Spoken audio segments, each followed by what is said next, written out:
ఒకరోజు ఒక ఊరిలో ఒక రాజుగారు ఉండేవారట.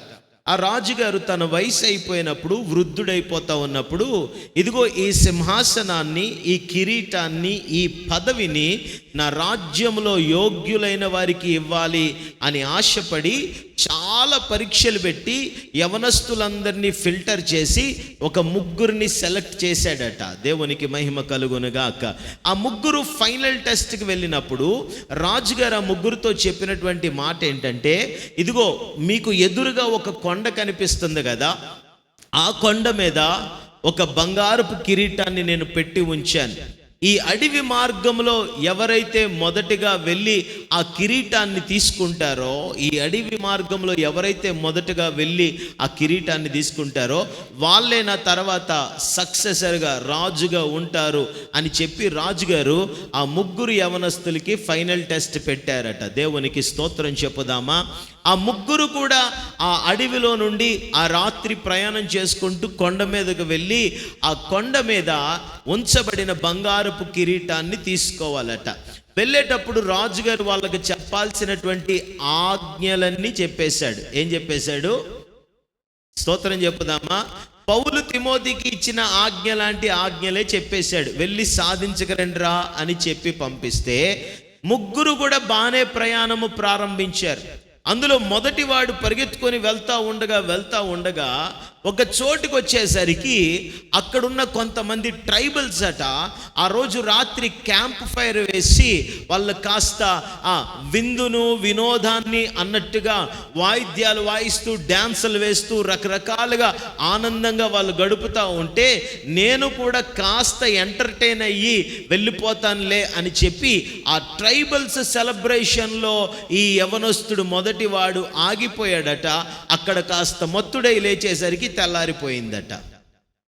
స్తోత్రం చెప్పండి. రెండో వాడు కూడా రాత్రే ప్రయాణం ప్రారంభించాడు. వాడు పరిగెత్తుకుంటా వెళ్తున్నాడు. వాడు మధ్యరాత్రి ఒక చోట ఆగాడట.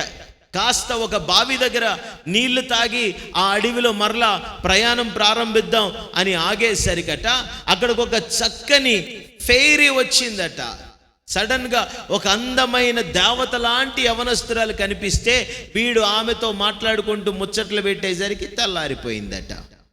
స్తోత్రం చెప్పుదామా. మూడోవాడు కూడా పరిగెత్తుతున్నాడట.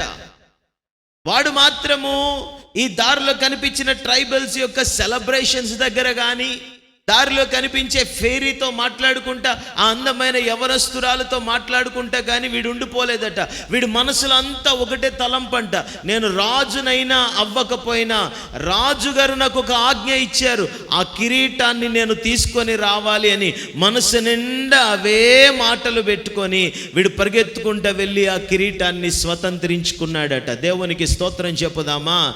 ఈ యొక్క సందర్భాన్ని బట్టి మనము గమనించాల్సిన విషయం ఏంటంటే, అందరూ ప్రారంభించారు. దేవునికి స్తోత్రం చెప్పుదామా. కానీ అందరూ చేరుకోలేకపోయారు. అందరికీ చేరాలనే ఆశ ఉంది కానీ అందరూ సాధించలేకపోయారు. అందరూ గెలవలేకపోయారు. కారణం ఏంటి అని మనం ఆలోచిస్తే గనక ఒక్కొక్కరు ఒక్కొక్క విధంగా పోరాడుతూ ఉన్నారు. దేవునికి స్తోత్రం చెప్పుదామా. ఒక ఆయనేమో పోరాడదాం అనుకున్నాడు కానీ ఇప్పుడు కాదులే, కాస్త స్లోగా పోరాడదాంలే అని అనుకున్నాడు. ఇంకొక ఆయన పోరాడుతున్నాడు కానీ పోరాడుతూ నేను అలిసిపోతున్నాను అనే భావనలో ఆయన కాస్త రెస్ట్ తీసుకోవాలనుకున్నాడు. ఇంకొక వ్యక్తి మాత్రము నేను గెలిచేంత వరకు పోరాడుతూనే ఉంటానని తీర్మానించుకున్నాడు. అదే మంచి పోరాటము. దేవునికి స్తోత్రం చెప్పుదామా.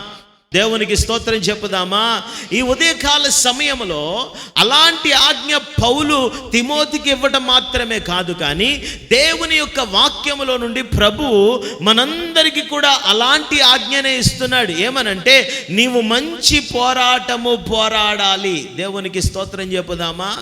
ఎలాంటి పోరాటం పోరాడాలి చెప్పాలి. ఇది అత్తగారు కోడల మీద, కోడలు అత్తగారి మీద, భర్త భార్య మీద, భార్య భర్త మీద పోరాడుకునే పోరాటాలు కాదు ఇవి. దేవునికి మహిమ కలుగునుగాక.